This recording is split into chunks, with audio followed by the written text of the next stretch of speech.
Today's postcard is stamped Lancashire. We are in a small seaside resort that lives in the shadow of Blackpool and is joined to its neighbour Lytham. We're in St Anne's-on-Sea.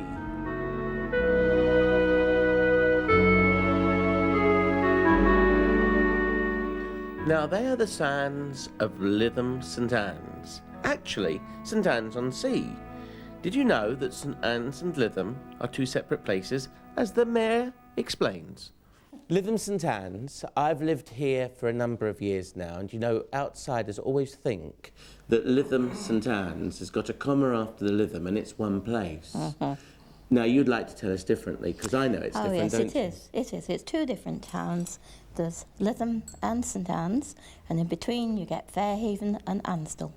So that's adding to the complication there. But it is two separate towns. But in the 1920s, it was amalgamated. The two towns sort of had what they counted, I think, at the time, a shotgun wedding. But it works very, very well, and it was known as Lytham St Anne's. But it can be very confusing to people coming if they come into the St Anne's area or come to Lytham and they're asking for an address or something, and they often say, well, aren't we in... we're in Lytham, and we'll say, yes, but you want St Anne's, and vice versa, so it does cause a few problems. Well, even my own office said go to Lytham Town Hall. Yes, and everybody always, yes, Which I would have been miles the wrong way if I and had. You'd had a hard job, you'd been a little bit out of date to find the Town Hall in Lytham. And this confused it even more by saying now, of course, that you are mayor not of Lytham St Anne's, but of the Fylde. Of the Fylde borough, yes. Yes, which is so we're just very confused you more complicated. there. Yeah. We're a lovely area, but we are complicated. Now on to meet my St Anne's guide, Stanley Brown.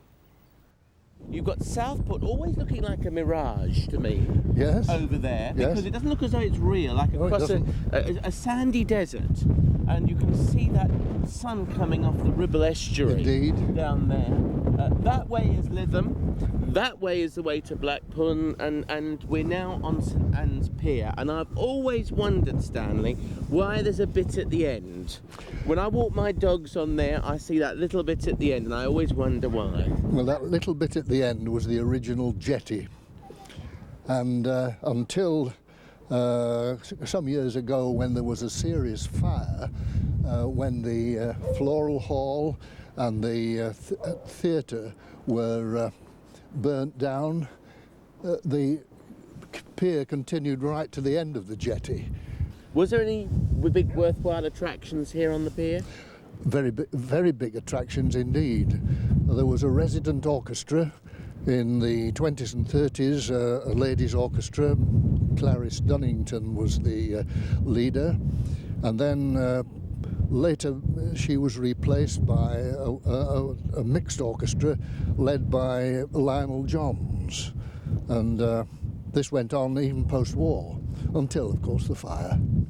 And when the fire happened, that was the end of entertainment on this pier. Whereabouts were the orchestras then? Up here somewhere? No, the Floral Hall was just on the left here. Oh, was it? And the theatre was on the right here. Oh, right, down there. So how far did that all stretch then down there? Well, quite big then it would have been. The pier itself continued to the jetty. Yeah.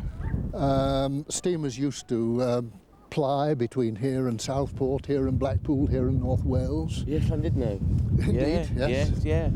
So it would have come out then quite a bit. Yes, it did, on both sides. You've got lots of sand here, but why is the sea so far out? Is it because it's the Ribble estuary? This is the Ribble estuary, and of course it's from here, it's something like 6 or 7 miles across to Southport. It's a very wide estuary. Let's have a look here, because this is one of the most important statues in the town, isn't it? Well, of course, this represents the country's memorial to the St Anne's lifeboatmen who went out to rescue the bark Mexico as she was leaving Liverpool, and unfortunately the whole of the St Anne's crew were lost. The whole of the Southport crew, who also attended, were all lost except for one man, and the Lytham crew were successful in bringing ashore some of the people, and it was arising from that disaster that the lifeboat Saturdays were invented. Oh, from the St Anne's disaster? Yes. Right. That was the start of lifeboat Saturdays. Yeah, yeah. Now here are these lovely rock gardens, which I love walking through here. Have they been here a long time, or are they a modern invention? They were the concept of the... St Anne's was founded by pioneers from Rossendale, and they aimed to build a new town, which they did. They were responsible for this town by leasing a 1 square mile of land from the local Clifton estate, and part of the plan was to lay out these alpine gardens. But how did St Anne's begin? Well, it was all due to a man called Hargreaves who was on holiday in Blackpool, and he took a walk along the shore in this direction and formulated the idea of leasing a stretch of land and building a new town out of the sandhills. Oh, is that what happened? And that's exactly Was there anything here before then? No, Just sand? rabbit warrens, that was all. Was that it? Yes, So it's only a new place then? absolutely, built from scratch. Let's have a little sit down here, Stanley. So when was that then, roughly? 1870, 1880.